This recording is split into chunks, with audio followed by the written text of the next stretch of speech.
Hello there. So, my post today is about making sure your staff are facing the right way. My name is Andrea Jackson from Nu-Gnu, and Nu-Gnu helps training providers to improve the quality of their provision.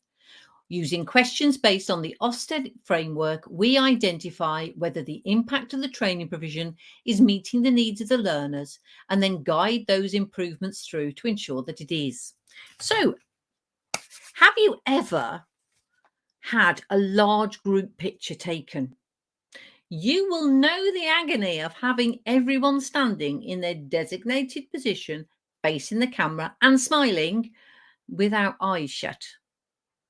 So, what does it mean to ensure that all of the staff are facing the right way in a training provider's business?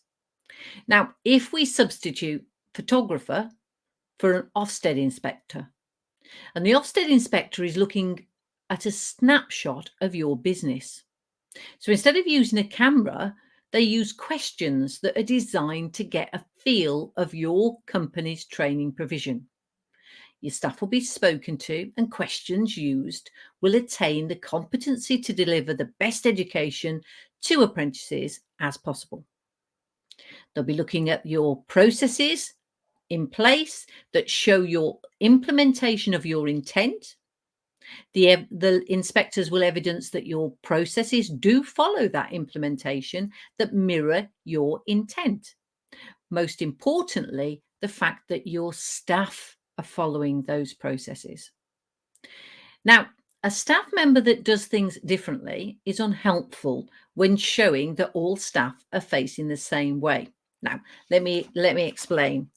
Many years ago, I worked for a very large training provider, and I was asked to drive to Sheffield to be involved in a interview process.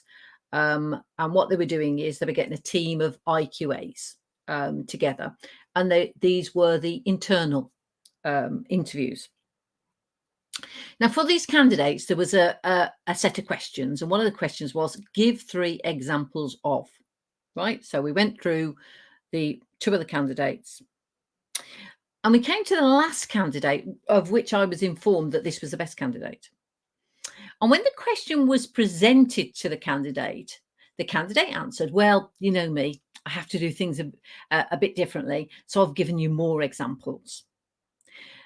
Now, at the end of that process, we went through the candidates and their examples. And when it came to the favourite, I was asked what my opinion was. And my opinion was that, well, she didn't answer the question correctly, which would probably mean that the candidate would be difficult to manage, as she felt that she was following a process that she clearly made up herself, as opposed to following a standard process.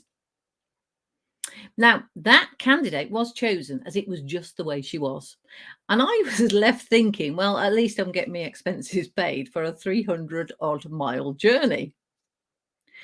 But a trainer in front of an Ofsted inspector needs to show that they are able to show the intent and implementation is understood and followed, and the impact is known. So it really is important that all of your staff understand your intent, follow the implementation, and are aware of the impact.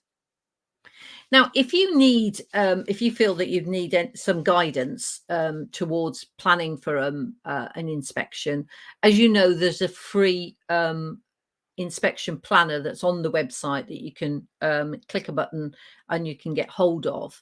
But if you feel that you need a chat, again, go onto the website, go onto the calendar. You can click a time that you want to chat with me at your convenience, and we can have a chat. And as I say, I will always get the kettle on. Unfortunately, you won't be able to have a cup of tea, but I'll assume that you'll also get the kettle on.